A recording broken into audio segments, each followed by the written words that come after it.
Welcome to the North Heights. This is North London, Hampstead, Heath. We're on a message today called Melodramatic. Melodramatic. It says in Galatians 5:15 to 16, "But if ye bite and devour one another, take heed that ye be not consumed one of another. This I say then, walk in the Spirit, and ye shall not fulfill the lust of the flesh." Melodramatic.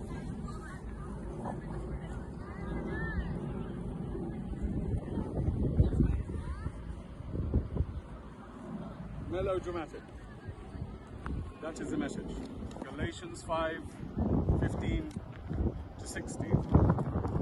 William Murray, this is Kenwood House. So William Murray was here, and he was part of Kenwood House because he lived here in the 17th, 18th century. And you know, the shocking bit about it, this place is like international, and the thing is that he's coming from Scotland. He's Scottish, so he's coming from Scotland to this place. And then you've got people from Germany, Switzerland, different places of the world. America coming over in 1904, somebody came over to marry someone, a lady. There's a female side to this Kenwood house. And this lady came over, 1904, American lady, she married somebody here. And then there's a lot of things that happen here. And it's all to do with the message I'm going into. Anyway, William Murray was the Earl of Mansfield, and he was the most powerful judge in England. Very powerful testimony. And he had a relative called Dido. And this is during the slave trade times. I'm not going to go too deep into that one. But the good side of it was that Dido, being a black woman, she was respected in the 17th, 18th century in this place. My message is melodramatic anyway. Dido was the niece. In Dido's time, black people didn't have the same protection as white people. Black and white were equal with Dido, Elizabeth Bell, and her cuz. So because of them, they looked at black people to be equal, and it was quite helpful, even though it's a bit melodramatic in some ways. Anyway, Mansfield left Dido £500 in his will. In that time in the history, in the 18th, 17th century, leaving that kind of money, that's quite a bit of money she was left.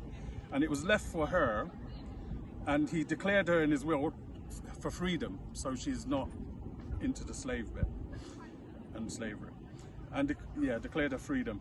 Dido married John and had 3 sons, lived in Pimlico, so she moved on. And Dido was black, and she lived in a house with white people and was respected by them.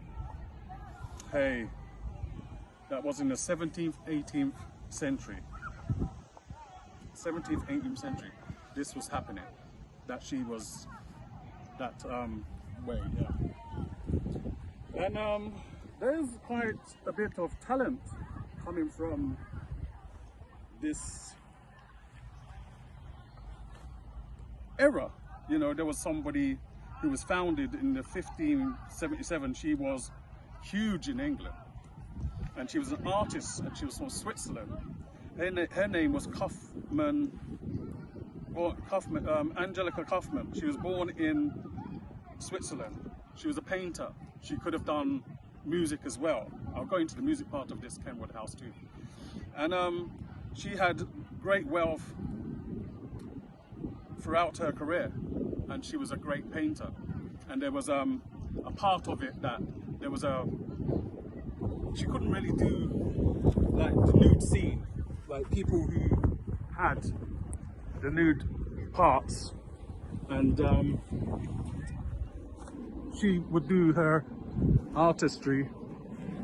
She would do her artistry, and what would happen in her artistry, you would find there was a nude, like, the ladies could be seen amongst the men, so there was a bunch of men in the room, like maybe 30 or something, and there's 2 pictures up, and a bit melodramatic,